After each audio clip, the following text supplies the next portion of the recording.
Igor Zrinski, pozdravljeni. Ste pilot v letalski policijski enoti.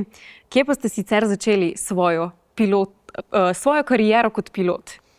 V domačem kraju, v Murski Soboti, v domačem aeroklubu, z najprej šolanjem za pilota jadralnega letala, potem kasneje še v takratnih časih s pomočjo vojske, takrat tudi za pilota motornega letala. Potem seveda v klubu naprej, fakulteta za strojništvo, smer letalstvo. 7 let sem celo bil zaposlen tam v domačem aeroklubu z vsemi tistimi stvarmi. Potem letalska šola Solinerov in seveda na zadnje, zdaj da tako rečem, tukaj v letalski policijski enoti. In koliko časa ste že v letalski policijski enoti?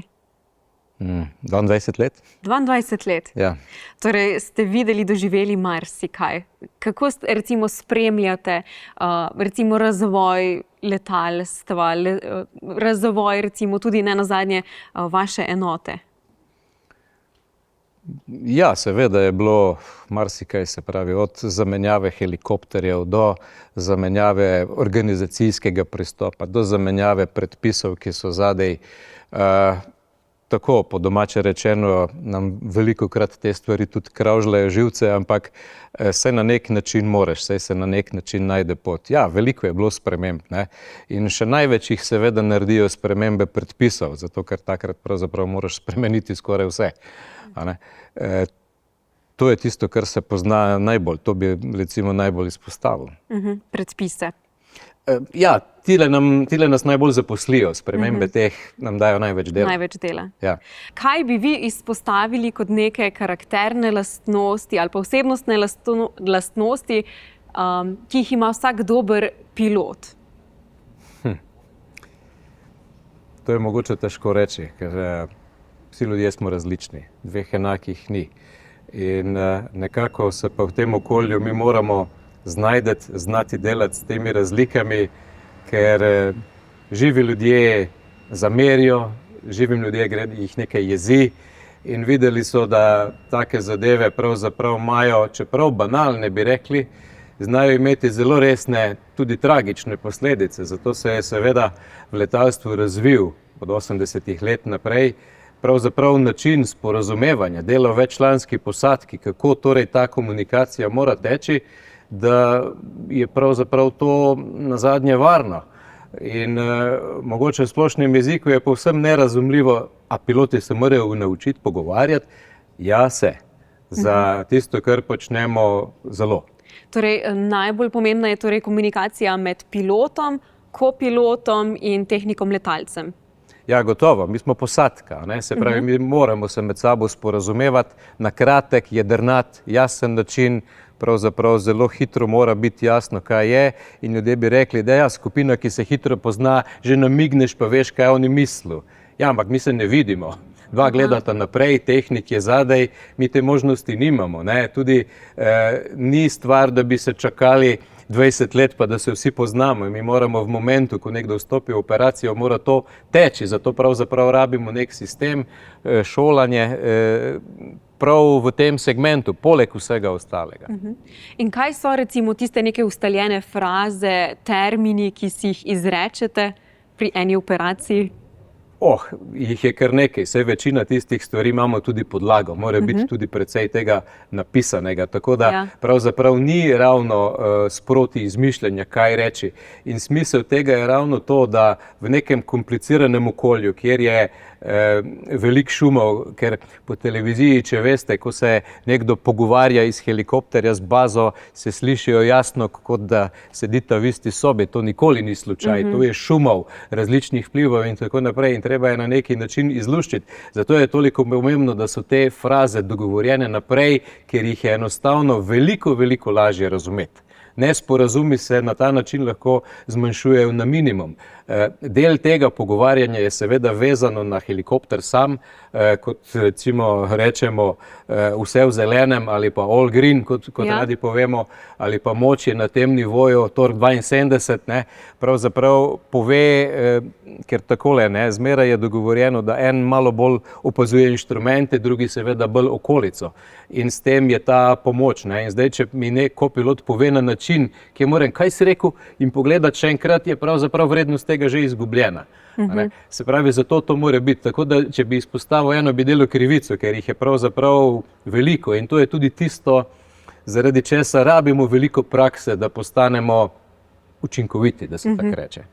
In koliko vzletov recimo vi naredite konkretno v enem letu, v enem mesecu ali pa v enem tednu? Po pravici nisem nikoli štel, je povsem odvisno, kakor je dan, v dnevu zna biti včasih tudi nobeden, včasih zna biti ne letov samih, zlet pristanek, ampak nalog akcij je lahko tudi 4-5, res da je to težji dan, čez mesec 40-50, leto je pa potem podaljšek tega, vendar mi težko to načrtujemo točno, ker kot danes del tega je torej povsem pripravljenost, interventni nastop in kot se reče, včasih ni nobene, včasih grejo ena za drugo, tako da je v številu težko govoriti, gotovo pa vse po urah ne naletimo toliko, kot letijo recimo piloti potniških letal, vendar je pa njihovo delo precej bolj postavljeno v okvire, precej bolj enolično, če se mogoče tole, medtem ko je naše pravzaprav veliko bolj razgibano in se vsakemu posebej primeru moramo na nek način bolj posvetiti. Zmeraj je ene malo nečesa, kar ne veš točno, kako bo. Ne veste, na katero destinacijo boste v resnici leteli? To je še najmanj. To je še najmanj. Ne veš, kako so opremljene ekipe, ki ti bojo prišle na pomoč, ali so vajene dela okrog helikopterja, koliko izkušenj že ima tvoj tehnik za tem terenom, v katerega greš, ker zase recimo veš, to ne sprašuješ, ampak za vse drugo je pa pravzaprav veš, najbrž je toliko. In se pravi, v okviru tega je treba delati. Nazadnje se je treba tudi dogovoriti, tudi če ima kolega manj izkušenj, še zmeraj je treba del narediti. Točno to. In spet je pomembna komunikacija. Tako. Piloti ste pravzaprav na voljo ves čas, 24 ur na dan, drži. Kako torej poteka vaše delo? Ga upravljate v več izmenah? Seveda, nekako smo razdeljeni in zdaj glavna delitev tega dajo načrtovane naloge in pa povejmo tisti klici, torej interventne naloge. Zdaj, z načrtovanimi je lažje, običajno so ta okvir, ampak hkrati, kot imamo za isti dan načrtovane naloge, je seveda ena ali pa največkrat zdaj v zadnjem času celo 2 posadki, ki sta dežurni posadki in sta čakata na klic, ko se nekaj zgodi. Včasih, ko vemo naprej, da so naloge v nočnem času, so seveda načrtovane posadke za tisti čas, ko pa ni načrtovanega, pa imamo pripravljenost, da seveda, če je treba priti, pokličejo, pa gremo. Tako. Prej smo sicer že govorili o obvezni opremi vsakega helikopterja. Kaj pa je neka obvezna oprema vsakega pilota? Kaj vzamete na helikopter s seboj? Mirne živce. Mirne živce in uniformo. Dobro, uniformo. Ne, sliši se kot šala, vendar je res. Se pravi, pri delu najbolj seveda lahko govorimo kombinezon, tole eno drugo, slušalke ali pa čelada ali pa kakorkoli. To je enostavno, vendar bolj pomembno je to, da pridemo z nekim pozitivnim naklonom, s tem, da bo delo v posadki teklo, ker vsak človek pozna, da če nekdo že pride namrščen in takole, bo vsa komunikacija težja in je to. Se pravi, naša sama psihična, da spustim zdravstveno pripravljenost, ampak tudi psihična pripravljenost za delo je še kako pomembna. Sej takrat, ko so enostavne naloge, to ne odtehta toliko, ko pa to gre v te nepredvidene, tudi kot je bilo na zadnje pri reševanju, je pa to levji delež tega, kaj bomo zares lahko naredili. Torej vam je uspelo tudi med poplavami nekako ohranjati mirne živce in dobro komunikacijo? Pa kolikor sem tudi, ker seveda nisem bil vse dni sam v službi v tistih dneh, ampak kolikor sem pravzaprav sprejel ta mnenja kolegov, je pravzaprav bilo to ravno to in je kljub na nek način zelo težkemu delu, je pa vzdušje bilo najboljše ravno v tem času. Ravno zato, ker je bil cilj jasen, ker so lahko sodelovali, ker so lahko pokazali, kaj znajo na neki način in je bilo, kar se tega tiče, motivacija izredna. Pa bi rekli, da je bila to najzahtevnejša akcija ali pa najzahtevnejše obdobje v času vaše kariere ali je bilo še kakšno prej takšno, ki bi ga izpostavili?